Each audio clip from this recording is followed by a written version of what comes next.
How's it going? Congratulations.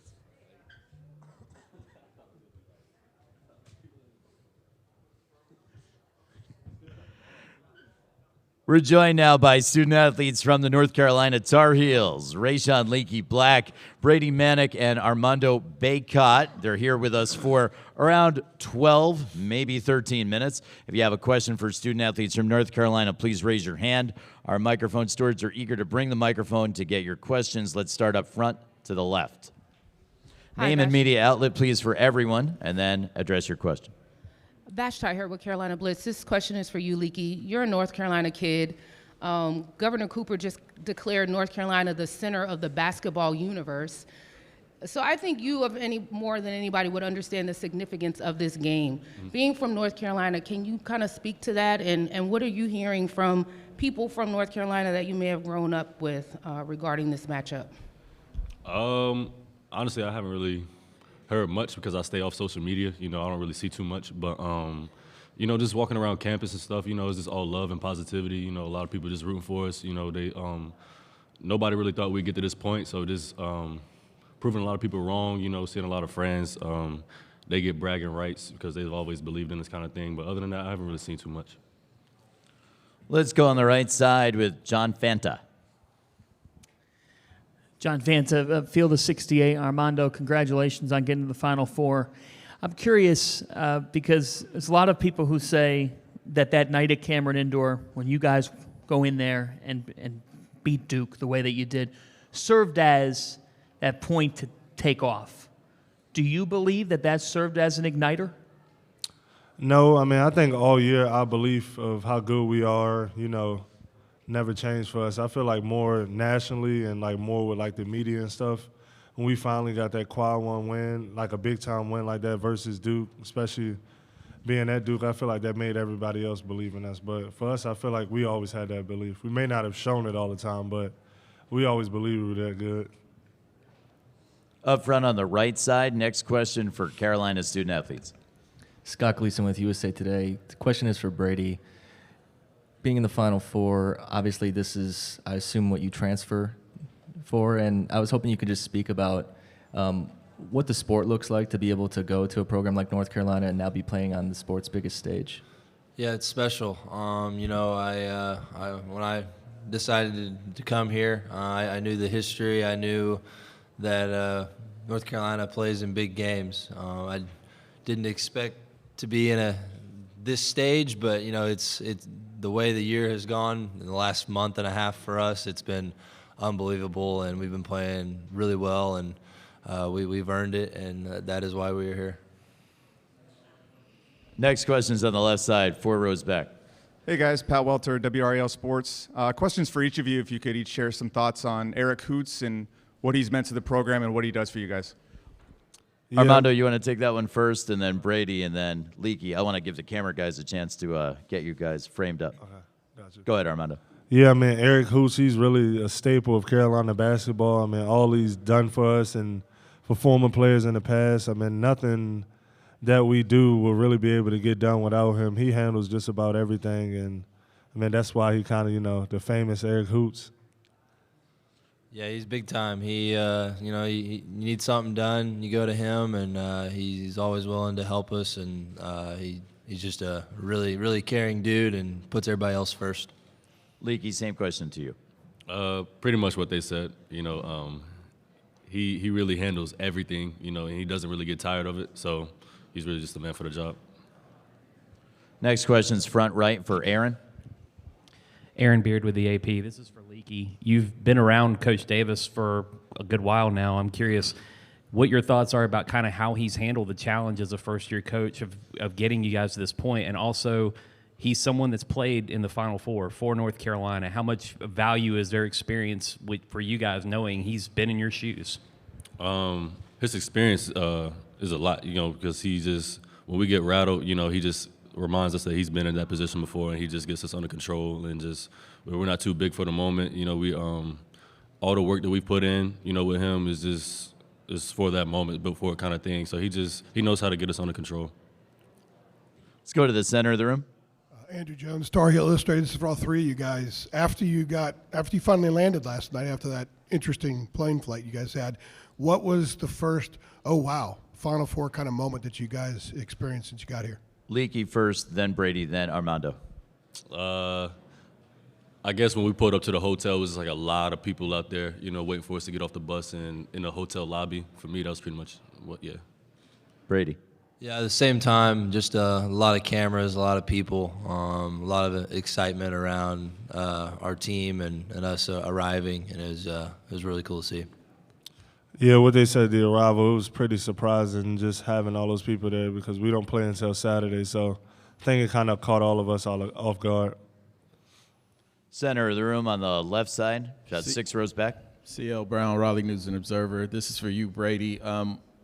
You had the assignment to guard Banchero in that game in Cameron. What did you take out of that and that you will apply on Saturday? Yeah, he's a really good player. He's tough. He shoots it well. He drives it well. He's a big guy. He's hard to guard. So just trying to limit as much as possible and just play hard. Right side, just off the aisle, David. David Teal from the Richmond Times-Dispatch. Armando, you guys are each a different class, but how much intersection and interaction on the court did you have with David McCormick and Mark Williams as you all were coming up through Virginia basketball? Yeah, I mean, I've been knowing all of them since middle school. We all have played on the same AAU team. At some point, we all have played with each other on the same team, so I guess it's kind of cool just to see all of us make it to the Final Four and be the big man for each teams. And we're definitely all going into this weekend trying to, come out with the bragging rights. If you have a team question, loaded. Go ahead, Armando. On the right side, let's go with Zach. Zach Braziller, New York Post. For any of you guys, what do you think the atmosphere will be like Saturday night? Not only the Final Four, obviously, first time Duke Carolina here in the NCAA tournament. What do you just expect the atmosphere to be like? Armando, looks like you want to take that one. I don't really know what to expect. I mean, I know it's going to be sold out. I know it's going to be a high-stakes game with it just being a Carolina versus Duke game. But, I mean, I think that's just a great part. We really don't know what to expect. But it'll definitely be a lot of fun. Brady, you have a thought on that? Yeah, I think the biggest thing for this is that we're in the Final Four. No matter who we would have been playing, who we will play. I mean, I think the games are going to be big no matter what. So, I think just being in the Final Four brings that attention, and then Duke North Carolina game, it just brings it even more. Leaky, does it make a difference that it's Duke? Does it make a difference that it's Duke? No, I don't. At the end of the day, we're in the Final Four, and we really just came here for one thing, and that's to bring something home, and no matter who we're playing, that's our goal. Let's go to the center of the room. Hey, guys. Joe Mazer, WTVD. I guess, Brady, can you just take me through yesterday's travel experience? You guys get stuck on 40, the stairs, the weather. What was that whole thing like for you guys? Yeah, it was long. I was asleep for most of it, but it was pretty long. A lot of sitting around, waiting, anticipation of just getting here. It's been good though. We're here and we're ready to play. On the right side, about 5 rows back, John. Let's use that back right microphone. Come up a couple rows for me. There we go. This is for any of the players, and if only one of you want to take it, it's totally fine. John Fanta, Field of 68. I'm curious, guys. You know what's out there. Everybody talking about the opposition and the last ride for that head coach. It's the first ride for your head coach. What is it about playing for Hubert Davis that we don't know enough about that you guys get to see from him day in and day out? Leaky, you want to take that one first? Yeah. Playing for a guy like him, he really just like a hell of a motivator. He'll get you like just pumped up and just ready to like run through a brick wall for him. He's not really an X and O's kind of guy. He's more of like a motivator, and that's just my biggest thing with him. Brady?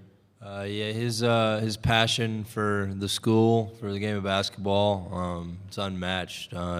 He brings it every day. He brings it to every practice, every shoot around, every game.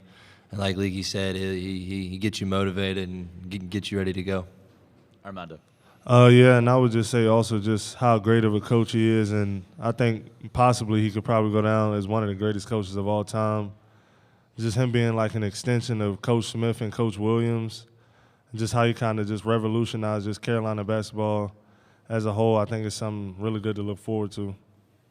On the right side, Jeff. Jeff Goodman. Armando, how much did you hear that you guys were soft earlier in the year? How much did that motivate you, or did it not really affect you guys? Oh, yeah. When you said it, it definitely pissed us all off.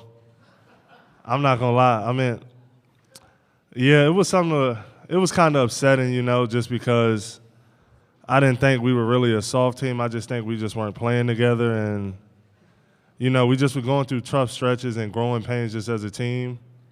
Because, I mean, we had a lot of new faces and a lot of new players, new system we were implementing, so we just were really figuring it out. But I feel like just even getting to this point, we just show how we're so much farther from being a soft team, and I think we're actually probably the toughest team. I figured you wanted to follow up because you said it.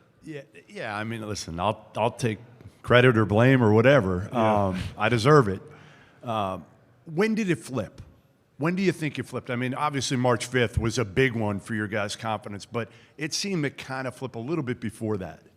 Yeah, I mean, I would just say kind of just after the Wake Forest game, just it was a lot of tough stretches. And like I said, we just weren't playing together defensively. We were just worried about stopping our man versus playing team basketball.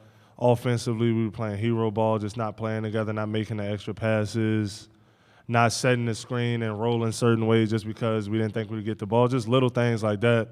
And I think just after that, we just said, like, we just drew the line and said we had to stop being selfish. And in order for us to get it done, we got to play together as a team. And I feel like that's kind of what's been helping us and just getting us to this point. Final question here for Leaky, Brady, and Armando. On the left. Hey guys, Pat Welter, WRL Sports again. Hubert has all these sayings, right? Like energy, effort, toughness. Everyone gets an opportunity. Coaching is missionary work. Leaky, you mentioned one like the GBs the other day. What do you guys think of all these sayings that he has, and how do they resonate with you? Leaky, let's start with you. At first, I thought it was just kind of goofy, you know, hearing but GBs for my first time. It was just, you know, it was kind of weird. But right now, we just don't really pay too much attention to it. We pretty much get the message, you know, and that's pretty much it. Brady? Yeah, at the beginning of the year, he's very repetitive on very certain things, kind of the things you were saying, and you know you don't really know where he's going with that. But the last month and a half, we've really bought into what he's been saying, and I mean it's all been making sense. We all got to play together. We all got to play smart. We all got to bring our toughness to every game. So he's been doing it for a reason the whole time. Armando. Nothing to add? Nah. We want to thank Leaky, Brady, and Armando for joining us here. We're going to get some of their teammates in here next. If we don't see you guys tomorrow, best of luck on Saturday. I want to thank you, too. I've been waiting to get to this point to be able to tell you that. Nah, thank you, though, for real, for that. That's good. Great job, guys. Thank you. We'll be joined by Caleb Love, R.J. Davis, and Puff Johnson, I believe, next. Rob Landry.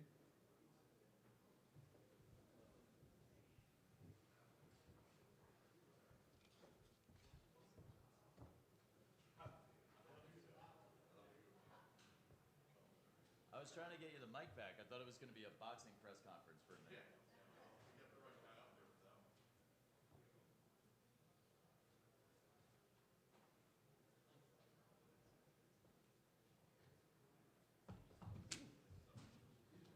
Got to bust my own table here, too. What's that? Well, did he fall off?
Coach Katie called during that press conference. Should we zoom him in?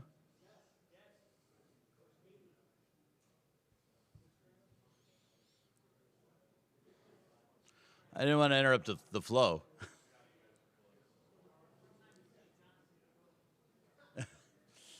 What year?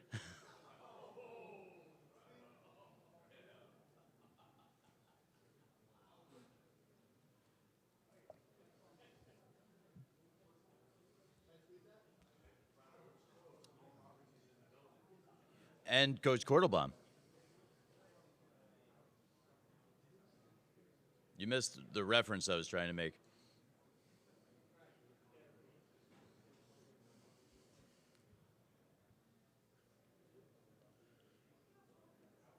Jesse, my iPad just died, so our man from Baltimore, I can't bring him in. So if you guys want to bring him in, let me know.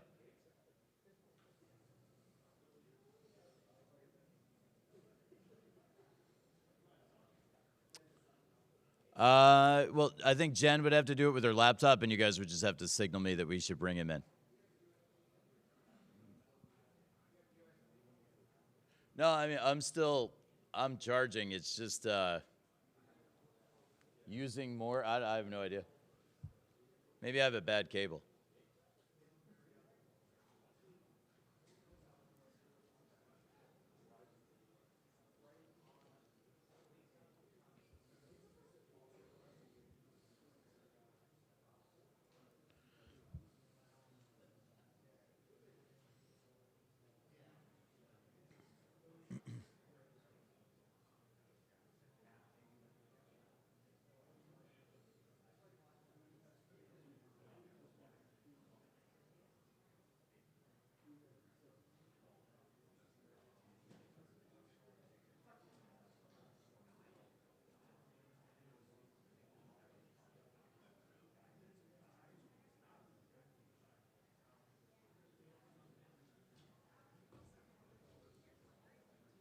What's that?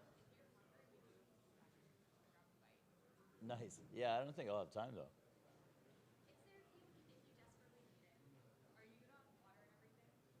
Yeah, I'm good for now. Unless Kenny wants to bring me something. No.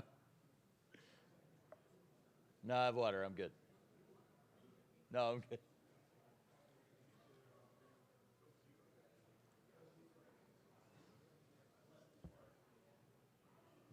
Good afternoon. I'm good. How are you? Congratulations. I'm Mark. Nice to meet you. Mark. Nice to meet you. Mark, good to meet you, Pup. You're with me over here. We're joined now by Caleb Love, RJ Davis, and Donovan Puff Johnson from North Carolina. They're going to be with us for the next 7, 8, 9 minutes or so, and let's get to the questions right away. Let's start up front on the right with Aaron. Aaron Beard with the AP. This is for Caleb. I was wondering if you could describe the mentality it takes to do what you've done in some of these games where the first half maybe you don't shoot well and then you get going. The Syracuse game, you went a whole game where you couldn't hit anything and then came through in the clutch. How do you do something like that and be successful? Just never losing your confidence. You know, I know what work I put in and how much time I put in the gym, and I feel like my confidence never wavers. That I know that I can come up big in late moments and do what I do. We'll go up front on the right side, Billy. Billy Witz with the New York Times. RJ, some of your teammates were just talking about Coach Davis and just the just way he talks to you guys, and just guy who played here and coached here. Are there any stories that stick out in your mind that he's related to you about kind of his playing days, and whether it's in a Final Four or just playing Duke or some other moments that resonated with you? I would say that just his stories about his time as a UNC player, his times as when he was in the NBA playing for the Knicks, just the motivation and passion he played with, and that his personality is like a dog mentality. And I think that when he speaks to us, it definitely gets us motivated when he's telling the stories, and it definitely gets us fired up to play. So we definitely appreciate him relating those stories to us. Very center of the room, guys. Andrew Jones, Tar Heel Illustrated. For RJ and Caleb, Coach has talked earlier in this year a few times about how you guys had a little trouble dealing with prosperity. You'd play well for a week or so, and then something would happen. Have you gotten to a point now where you don't have to worry about dealing with prosperity, especially given the fact that what you achieved the other day and the stage that you're on now? We're going to ask Caleb to take that first, and then RJ. Yeah, just not getting complacent. I feel like in the beginning and the middle of the season, we'll win a couple games and get complacent or relax and feel like we got it made. But just knowing that, next game mentality and, not getting satisfied with winning big games or winning a few games in a row. So I feel like Coach Davis put that in our mentality, and ever since then, after the Miami and Wake Forest game, it just shifted. RJ. To piggyback on what Caleb said, he's always preaching our practice, our preparation, our play. And I think we really took that and put that in our minds, and we carried that along the way. So right now we're just working on our preparation, getting ready for the next game. And I think that's carried on the way how well we're playing successfully as a team. Guys, we're going to go in the third row on the left, all the way on the aisle. Hello, Royal Howell, Carolina Blitz. This question's for anyone on stage. There's been a lot of buzz on social media lately as far as Carolina potentially being the Cinderella team that's appeared in 3 of the last 6 Final Fours. Is it a fair assumption to say that Carolina is a Cinderella in this year's Final Four? Puff, do you think Carolina's a Cinderella? Honestly, I don't think we're a Cinderella team just because I knew that from the beginning of the season I felt like we could do this as a team. And honestly, throughout the whole season, we knew that we were capable of making it this far. So in our eyes, I feel like we're not a Cinderella team. In the third row. Hey guys, Pat Welter, WRAL Sports. Questions for each of you. Hubert's got these sayings, right? Like energy, effort, and toughness. RJ, you were talking about practice, preparation, play. Everyone gets an opportunity. I mean, what do you guys think of those sayings and how they resonate with you guys? Caleb first, then Puff. It's just building our mentality, and every time he says something, it resonates with us, and we just try to, he always talks about playing with his personality. His personality is competing and showing up every game and showing up every time we on the court. So I feel like him giving us those sayings, it just, like I said, resonates with us, and we go out there and show it on the court. Puff, go ahead. Same question. Yeah, go on what Caleb said about playing with his personality. I think that's big for us just because he's real fiery and real emotional, and I feel like when we carry that under the court, that's when we play our best basketball. On the right side on the aisle, Zach. Zach Braziller, New York Post. RJ, I know you've faced him twice already this year, but to be on the Final Four stage, what's it going to be like, to see your old high school teammate there, on such a big stage and, facing him? It's crazy just to go from high school teammates to now being in the biggest rivalry in college basketball. It's just another game for me, another day in the office, but at the same time, I know what me and my teammates have done to get here. But, it's just good to see, a high school former teammate. But now, we're going against each other. So we have a follow-up from the New York Post as well. How often did you guys talk this year, and how much do you think you guys helped each other in high school get to this point? We haven't talked often a lot this year. But just to see our growth from high school to now, this is amazing. So. We have a question in the center of the room. Did you have a question, sir? Let's get him a microphone. Thank you. Trayvon Miles, ABC 11 in Raleigh. This question is for Puff.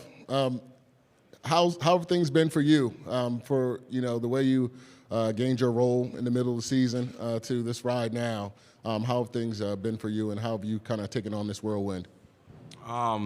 Since the beginning of the season and ever since playing basketball, my big thing is just trying to help the team in any way possible, whatever coach needs. And I'm not real focused in stats or anything like that. My big thing is just trying to make winning plays and plays that'll help our team at the end of the day have more points than the other team. So that's a big thing I try to pride myself on. Left side on the aisle. This question is for RJ, Luke DeCock from the NNO. If you ask players what sort of the turning point was in the season, some say the Wake game, after the Wake game, some say the Pitt game, the Duke game in Cameron. In your mind, when did things really change for you guys? I would say the Syracuse game. That was like we had a gut-out win. That was like a down-to-the-wire kind of game. And I think that's when things really started to turn for us. I think after that we played Duke, so it was more about we played together as a team that game. We executed plays down the stretch, and we maintained our composure. So I would say that was a turning point for the season. Last question is going to be right in the middle. We need to get a microphone from the left side. This is going to be the front left microphone. Final question. Thank you. My name is Lane Higgins. I'm from the Wall Street Journal, and this one's for either RJ or Caleb. But obviously, you guys saw what the team was last year, and I think your coach has mentioned that there was maybe some veteran pieces missing in the sense that, you're kind of learning the ropes and how to play your position all by yourself. And when you add someone like Brady Manick, who obviously has experience with another team, but has that veteran leadership and has the tournament experience, what kind of extra element has he brought to the team, both down the stretch of the season and also in the NCAA tournament? Caleb first, then RJ, and then you guys are going to head down the hall. Having Brady is amazing all year. He opens up the floor a lot because he can shoot the ball so well. And so it opens up everything, driving lanes and stuff like that. So I feel like him being with us has been nothing but great. And, I'm grateful to have him as a teammate because he does make winning plays and he does compete every time he's on the floor. He's probably one of the most competitive players I've played with. So just having him has been great all year. RJ. I mean, Brady's a one-of-a-kind kind of player. The way he can shoot the ball, he's hard to guard, the way he moves well without the ball. It's been great having him, not just like on the court, but off the court. His personality brings a lot of laughter throughout the locker room, and it's just, I'm happy that he came to UNC, and I'm happy to be his teammate. We want to thank Caleb and RJ and Puff for joining us here in the main interview room. If we don't see you guys tomorrow, we want to wish you best of luck on Saturday. Thank you. Head coach Hubert Davis joins us at 1:50, so we have a 10-minute break here in the main interview room. Thank you very much, fellas, and thank you, everyone, for your questions.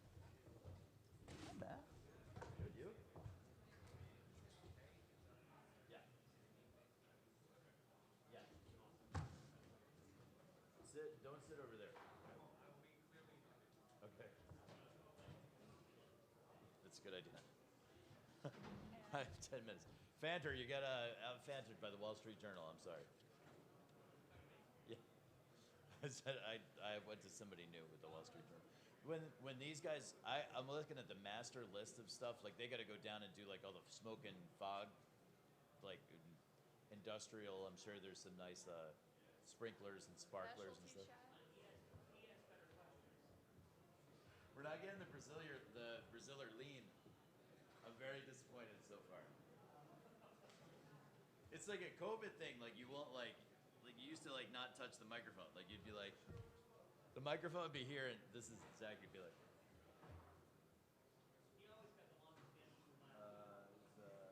How much do you guys think passing is worth?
So I've known Kurt since I was like 22, 23, a long time ago. That's awesome. I think did you come to, when you were doing game day? We went to St. John's. You went to St. John's? We did St. John's and did some commercials there. Yeah, oh yeah, yeah. I had you guys in the cafeteria. Yeah, I was there. I hope was to like, see you guys that what day. cafeteria did you do that at Carolina? I was like, that was at St. John's. No, That was it's in funny. Queens. At St. John's, like, there's one cafeteria because only 3,000 kids live on campus. That's unbelievable. That's awesome. Congrats. Great seeing you. Thank you. Thank you. Thank you very much. We're now joined by the head coach of the North Carolina Tar Heels, Hubert Davis. Coach Davis is ready for your questions. Let's start on the right side. Your name and media outlet, and then please state your question for Coach. Hey, Coach. Mike Soper with Spectrum News 1 in Raleigh. Nice to see you. Good to see you. Obviously, Coach K, he's the wily vet when it comes to Final Fours. This being your first time, I wanted to know, A, how you're preparing for your first Final Four as a head coach, and have you gotten any advice coming into this? Well, in terms of preparation, it's the same way that we have prepared all year. There's no difference. The way that we're preparing for Saturday is the way that we prepared for Brown earlier in the year and against Georgia Tech in our first, ACC regular season game. One of the things that I have preached to the team all the time is to focus on what is real and what allows us to be the best that we can be. And what is real and what allows us to be the best that we can be is focusing on our preparation for Saturday, our practice, and our play. And those are the only things that we're talking about. Those are the only things that we're looking at. And that's going to put us in a position to play our best on Saturday night. Coach, we're going to stay in the same part of the room with Aaron. Hey, Hubert. Aaron Beard with the AP. You as a former player who's been to the Final Four, who played at North Carolina, I'm curious how valuable that has been for you when you were trying to get a message across to players, both during the regular season and maybe in a moment like this, that you've been in their shoes, you understand the challenges they face. Well, the first day of practice, I had put a picture of the Superdome in their locker. And I didn't want them to dwell on that, but I wanted them to see where we're going and what we're fighting for and why we're practicing so hard, why we're preparing, and what is going to be required for us to have a chance to be there. And so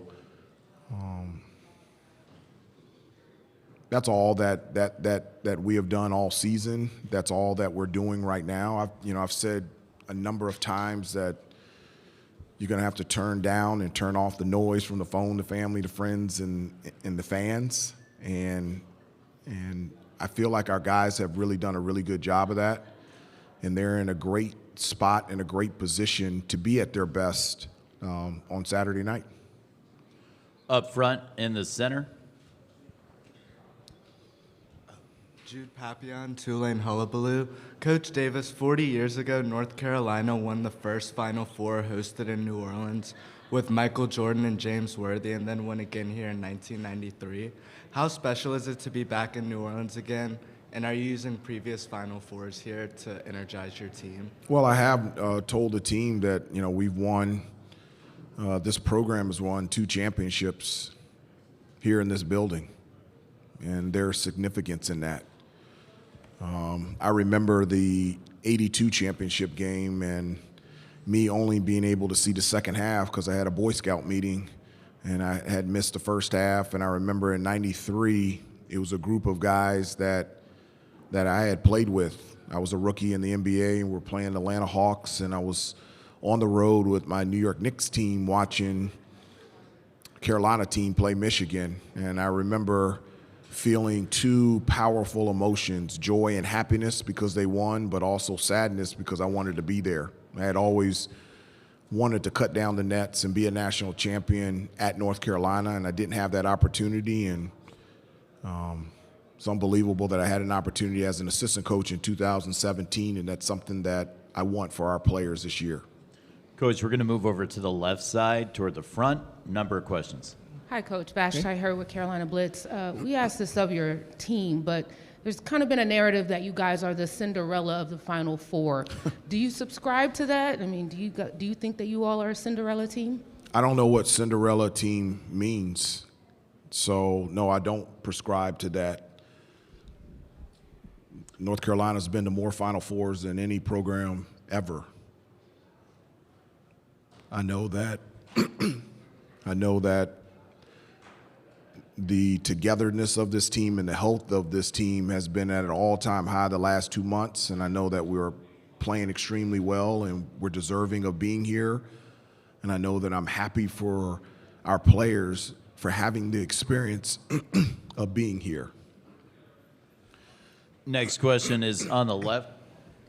Hello, Coach. Royal Howell, Carolina Blitz. Your motto all season has not necessarily been performing on the offensive end, but making the plays on defense. As long as your players play defense, you're going to end up getting the win at the end of the day. What's been your defensive mindset heading to the Final Four with your team?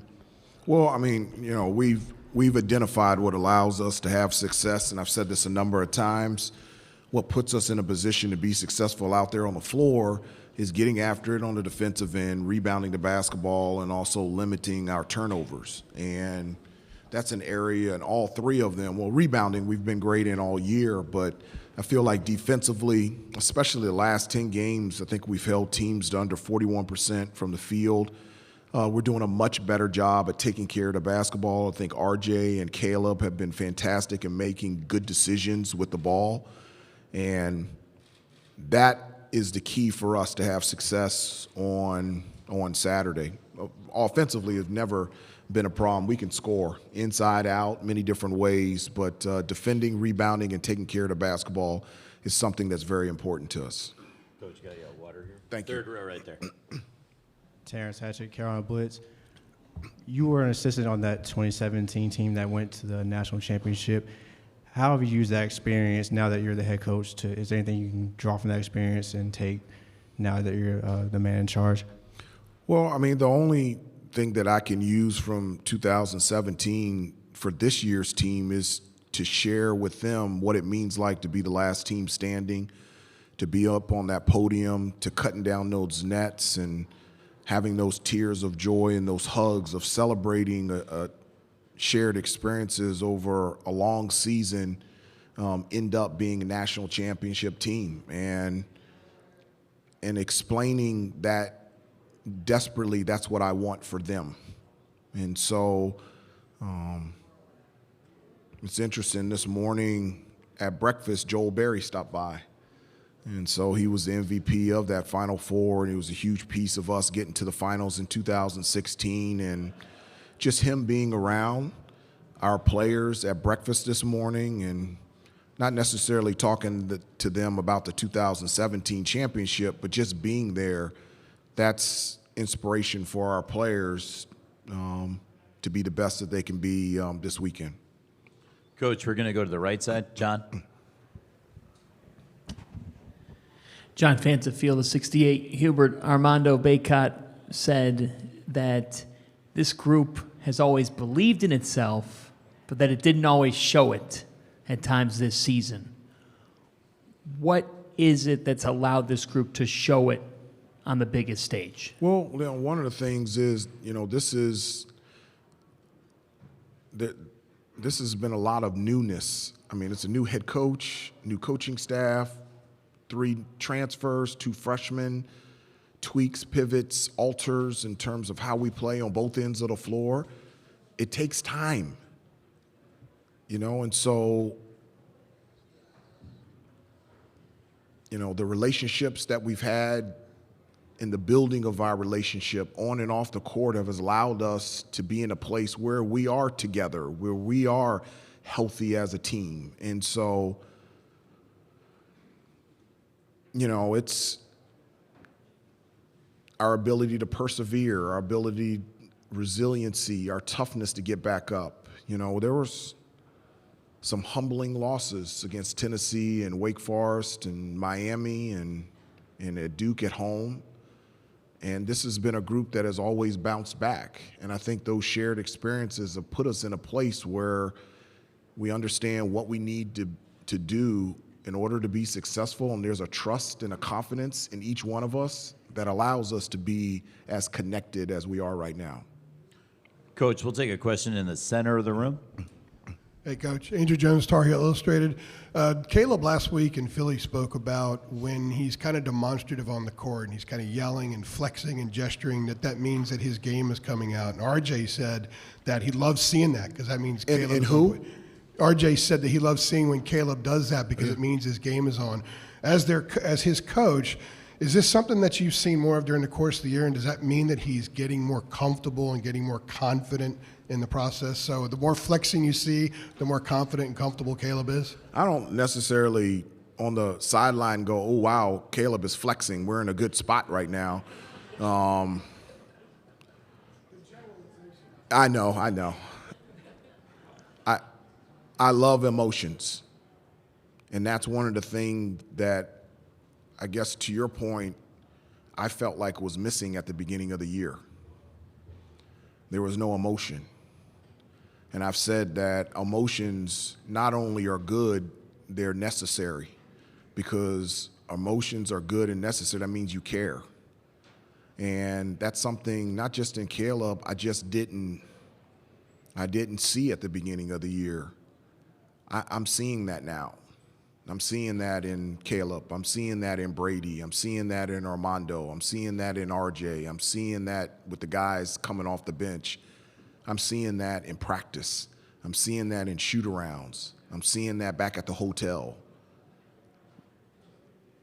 I felt like at the beginning of the year, the thing that I had to coach the most was effort and toughness.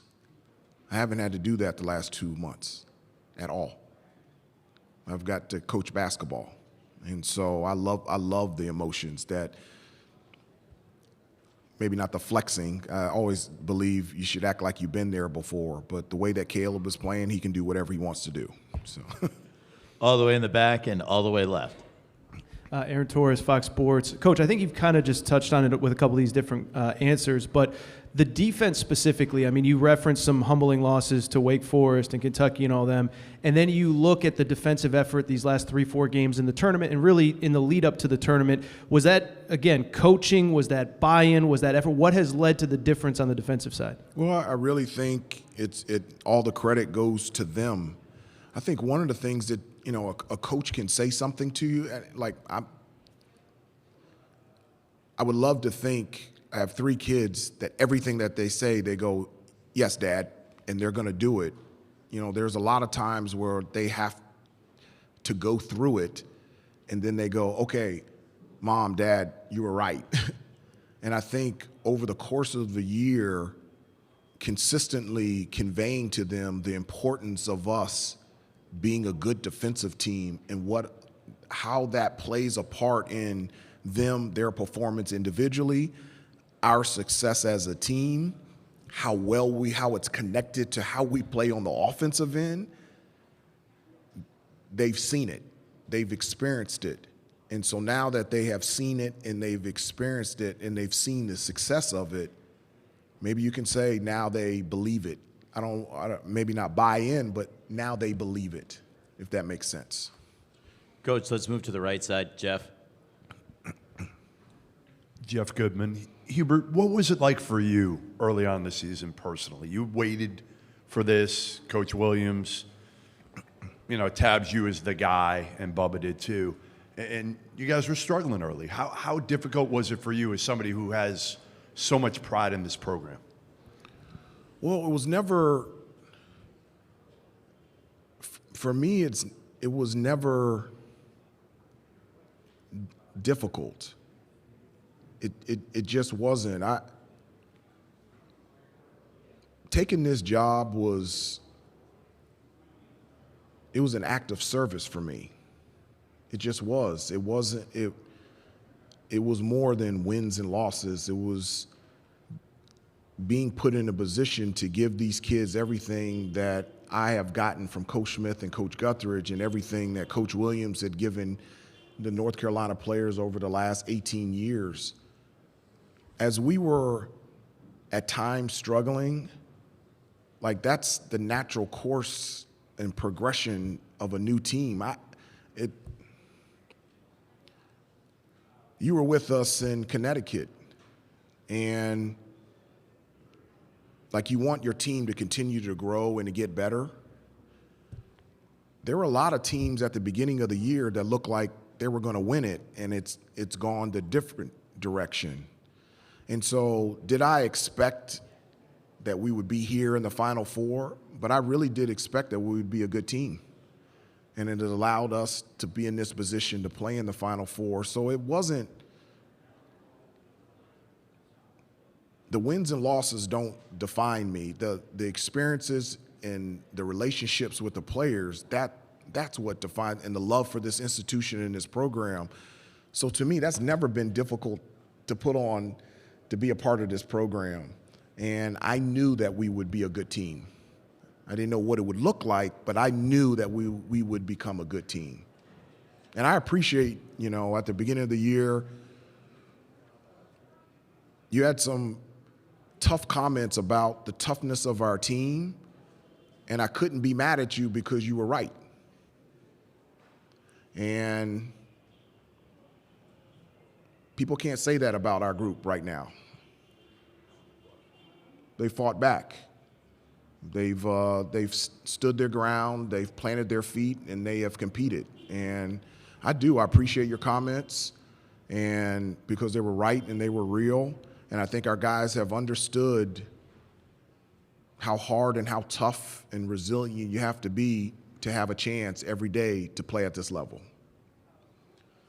That same right side, Wall Street Journal. Hey there, Coach Davis. This is Lane Higgins, and I wanted to ask specifically about Brady because he, entered the transfer portal and decided to come to UNC not that long after you were named head coach, and obviously been at Carolina for a long, long time before that. But I'm curious, what your recruiting pitch was to him and why you specifically wanted a big man like him on the roster. Well,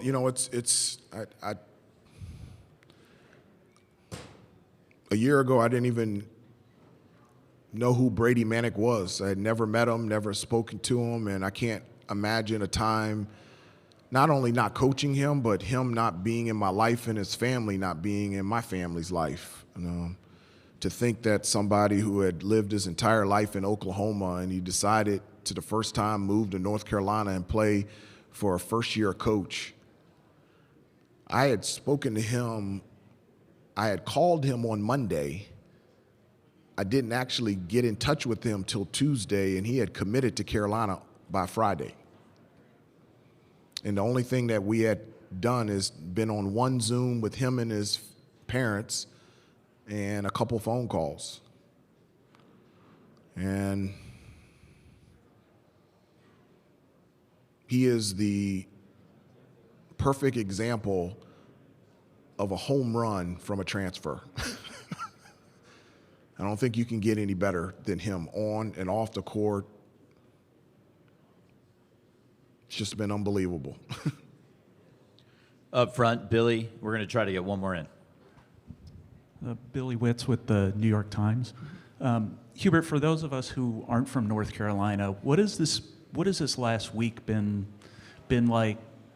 Not just preparing to play in a Final Four, but against Duke, and just whether it's the historical context or just what that rivalry is like for people in those communities that are very close together, or whether it's how well you know each other as players, or the players know each other personally, or knowing their games. Can you just, speak to just all of that? Well, no, the rivalry is real. You have two elite programs 7 miles apart, same conference, consistently putting out great teams and great programs on and off the court and in the classroom, in the community. And so for the first time ever, matching up in the Final Four is historic.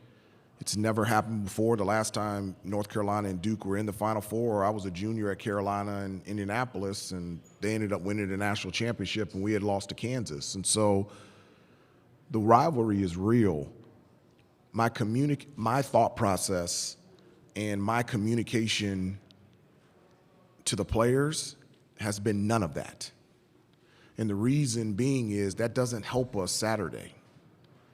Like, what helps us Saturday is our preparation, our practice, and how well we play.